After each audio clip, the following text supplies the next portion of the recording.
Sejam muito bem-vindos novamente ao nosso canal, Na Jornada, comigo, Danilo Vita. Aqui nós aprendemos juntos a respeito da jornada prática no dia a dia da nossa fé. Afinal de contas, o cristianismo não é só para ser pensado, refletido, mas sobretudo para ser vivido. Hoje estamos aqui em um pedaço quase intocado de Mata Atlântica da nossa cidade. É a chamada Mata do Amém. E é este o cenário que nós escolhemos para fazermos o vídeo de hoje, cujo título é Inicie a sua jornada. Sim, porque às vezes nós estamos esperando o momento perfeito para iniciar a nossa vida com Deus, para desenvolver um hábito de leitura bíblica, de oração. Porém, eu preciso te dizer, dificilmente esse momento perfeito chegará. Por isso é tão importante você começar agora, hoje, da maneira como você está.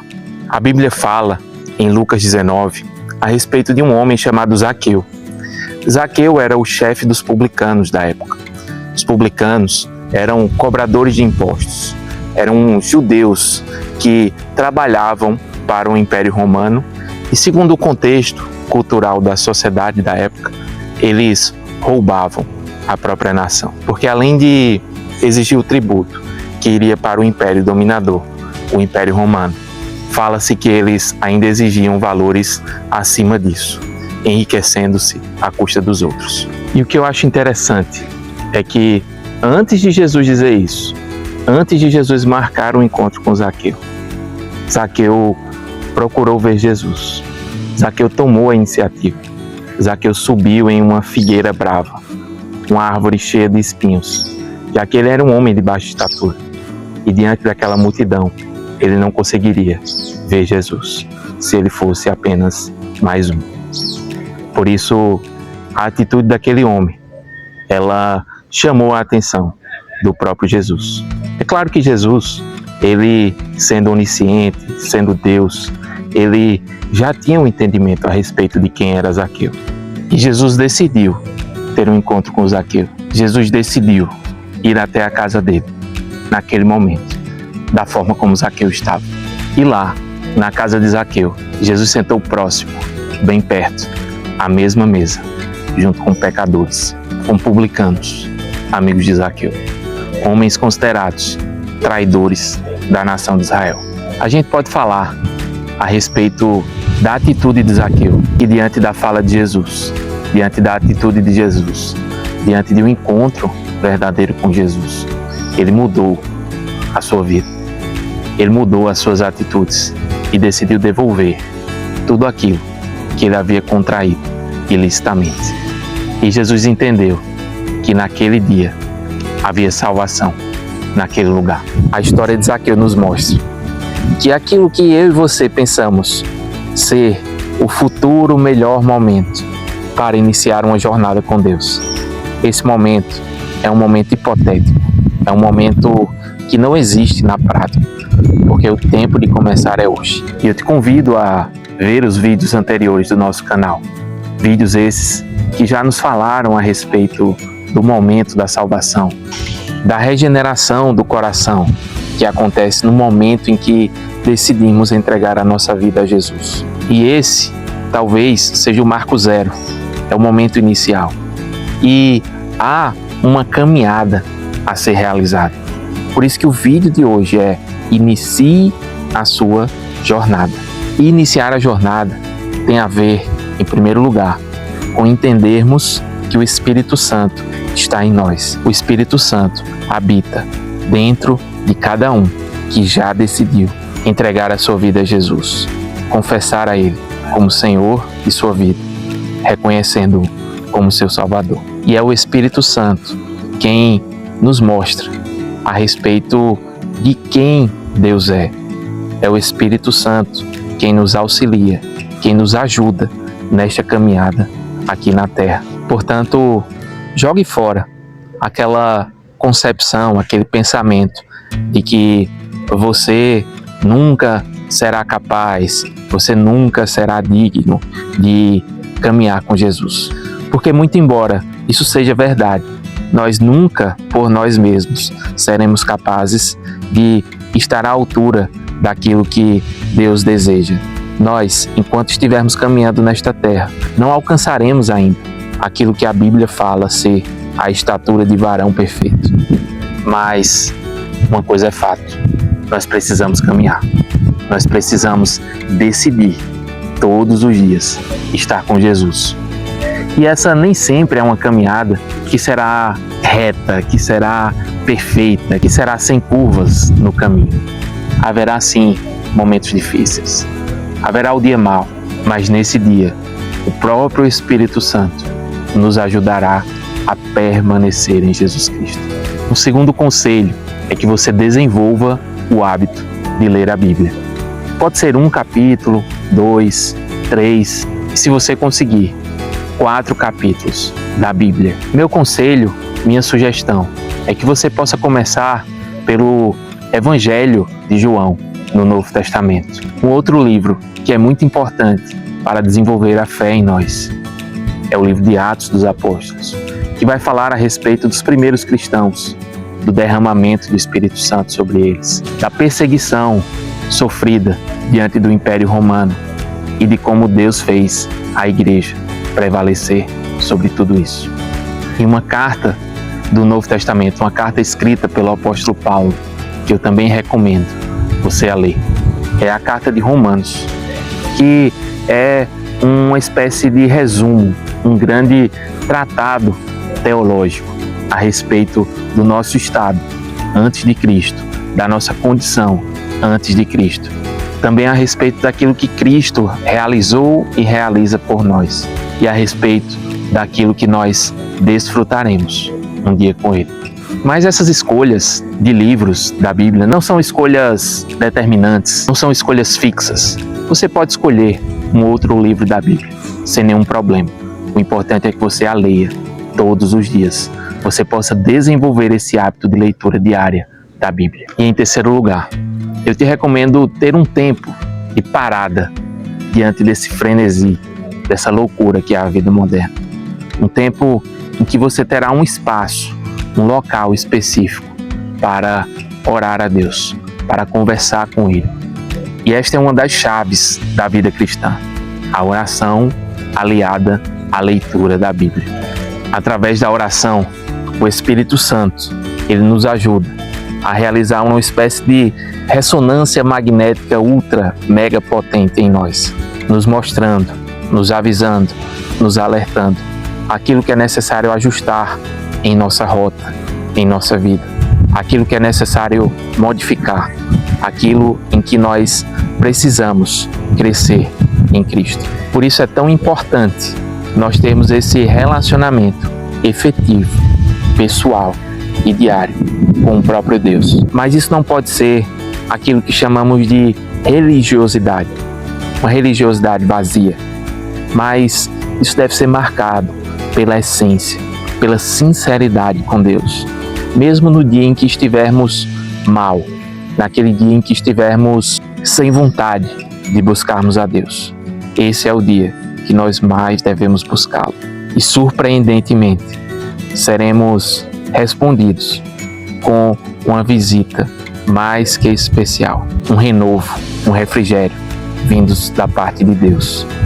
A oração, ela nos conecta ao Criador, falando com Deus, sendo sinceros em nossas lutas, em nossas dificuldades, em nossos erros diante dele. Nós alcançamos não só a misericórdia, mas sobretudo um caminho para o recomeço que é diário. Em quarto lugar, eu te aconselho a prestar atenção à tua forma, à nossa forma de enxergar as coisas, a nossa forma de enxergar a vida, a nossa forma de enxergar as pessoas, de maneira que possamos desenvolver o hábito de enxergar sob a ótica de Deus, como se Deus nos concedesse um óculos, através do qual nós conseguimos enxergar da forma como Ele enxerga. Enxergar não de acordo com o egoísmo, não de acordo com os nossos próprios conceitos, de acordo com a nossa lente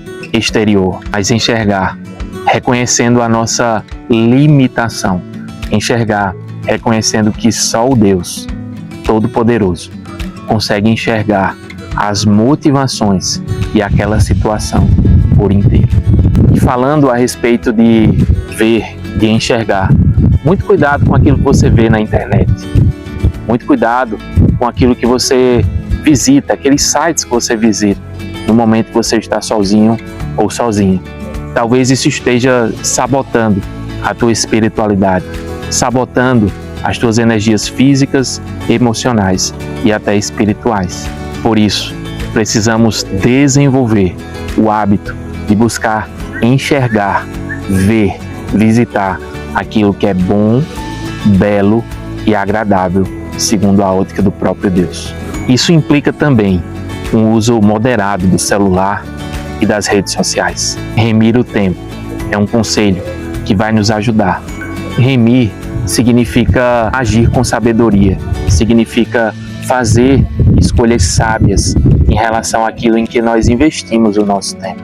Em relação ao vício invisível de celular, de telas, de redes sociais, eu quero te dizer que às vezes é importante, é necessário desabilitar determinadas notificações de aplicativos, até mesmo decidir desinstalá-los por algum tempo, permitindo-se, portanto, dedicar àquilo que você realmente necessita, dedicar-se àquilo que vai te fazer bem, aquilo que vai te trazer um retorno bom, um retorno perfeito, eterno. Afinal, aquilo que fazemos aqui ecoa sim na eternidade. Seguindo adiante, eu quero te dizer que esses conselhos, eles são apenas maneiras de talvez facilitar a jornada. Mas não tome isso como uma verdade absoluta, não tome isso como algo que sem isso será impossível iniciar. Não, de maneira nenhuma.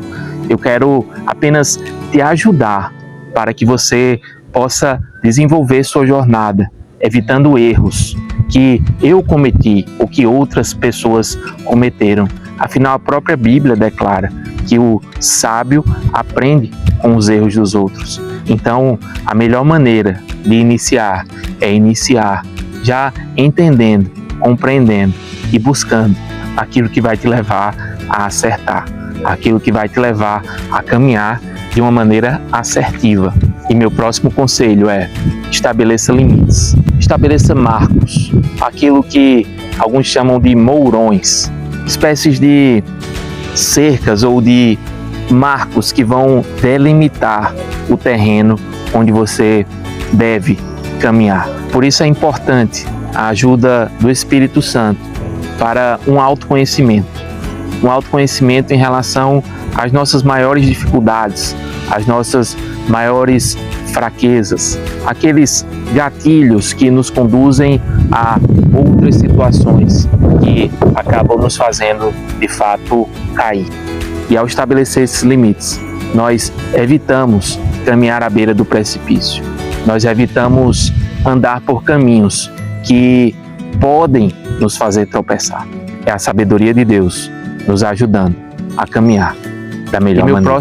E meu próximo conselho é: tenha iniciativa, busque, faça um planejamento da sua rotina, da sua vida. Escolha um caminho de crescimento, escolha investir o seu tempo naquilo que irá te fazer crescer, desenvolver, não só espiritualmente, mas também física e emocionalmente. Afinal, nós somos um ser integral, um ser por inteiro. E a gente não pode raciocinar apenas por partes, como se a nossa vida espiritual fosse tudo, como se a nossa vida emocional fosse a mais importante, como se o aspecto físico da nossa existência fosse relevante.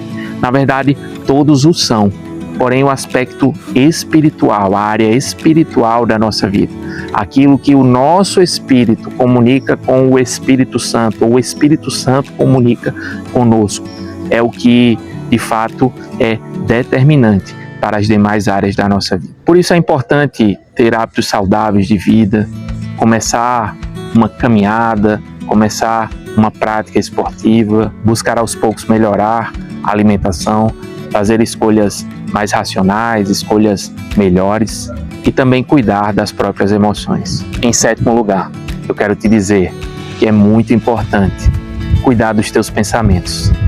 Aquilo que a Bíblia fala e trazer à nossa mente aquilo que nos traz esperança. Evite pensamentos que possam te levar a um caminho de ainda maior tristeza. Decida não ser vencido, não ser vencida por esses pensamentos. Afinal, a gente nem sempre controla os pensamentos. Os pensamentos vêm como um passarinho que sobrevoa a nossa cabeça. E é nossa escolha decidir se ele irá ou não fazer um ninho em cima de nós. Por isso que aquele conselho do início do vídeo de ler a Bíblia é tão importante, porque ler a Bíblia nos coloca diante do pensamento que o próprio Deus tem a nosso respeito, daquilo que a Bíblia declara a respeito de nós. E isso nos dá munição, isso nos dá subsídio, para que possamos vencer todos os dias aqueles aspectos da velha natureza, do velho homem, da velha mulher, que teimam em nos puxar para baixo. É nessas horas que devemos lembrar aquilo que Deus já fez por nós, aquilo que Ele já realizou ao longo da nossa vida, aquilo que Ele já realizou ao longo da história da humanidade, entregando o seu próprio Filho para morrer por nós, nos conceder vida, salvação e plenitude na nossa existência. Em oitavo lugar, não caminhe sozinho, não decida o caminho da solidão. Embora a solitude ela seja importante em determinados momentos, a solitude em que nós ali decidimos, naquele curto espaço de tempo, estar com Deus, conversar com Ele, ler a Escritura, mas isso também deve ser temperado com momentos em grupo, com momentos em comunidade, com momentos em que nós estamos juntos com outras pessoas que fizeram escolhas semelhantes às nossas, com outras pessoas que podem nos ajudar, nos ensinar a respeito de vencer diariamente nessa caminhada. Pessoas a quem podemos inclusive recorrer em um dia que não seja um dia tranquilo. São as chamadas conexões do reino, as conexões do alto. Aquelas pessoas que Deus coloca em nossa vida para serem instrumentos dele, para que possamos também, ao mesmo tempo, tanto ser por elas encorajados, quanto encorajarmos a elas. E aqui o meu conselho a você é que você possa procurar uma igreja local, você possa procurar uma comunidade da fé, um lugar onde você possa crescer verdadeiramente, uma igreja que pregue verdadeiramente a palavra de Deus, a Bíblia, a salvação por meio da graça de Jesus, que te ensine a caminhar por meio da fé, que possa te ajudar a desenvolver esse dom da salvação. Em nono lugar, eu quero te dizer que desde o momento em que você decidiu iniciar a jornada, é vontade de Deus também te ajudar a redimir os relacionamentos, a desenvolver relacionamentos curados, relacionamentos que te ajudam a desenvolver vida, que te aproximam do próprio Deus. E por fim, meu último conselho neste vídeo de hoje: não busque recompensas imediatas. Não ache que a caminhada é só o hoje e o dia imediato de amanhã. Lembre-se de que é uma jornada de curto, médio e longo prazo. Portanto, nós podemos pensar na importância de que fazer um pouco a cada dia nos levará ao longe. E aqui encerramos mais um vídeo do nosso canal Na Jornada. Eu te peço que você curta, compartilhe e ative o sininho das notificações. E me conta aqui nos comentários: você já iniciou a sua jornada? Como anda a sua vida com Deus? Eu vou responder a todos os comentários deste vídeo. E é isso, eu te vejo no próximo vídeo, aqui no nosso canal, Na Jornada, comigo, Danilo Vita. Afinal, a jornada com Deus, a jornada da fé em Cristo, é uma jornada em movimento. E eu e você não podemos ficar parados. Um abraço, até a próxima.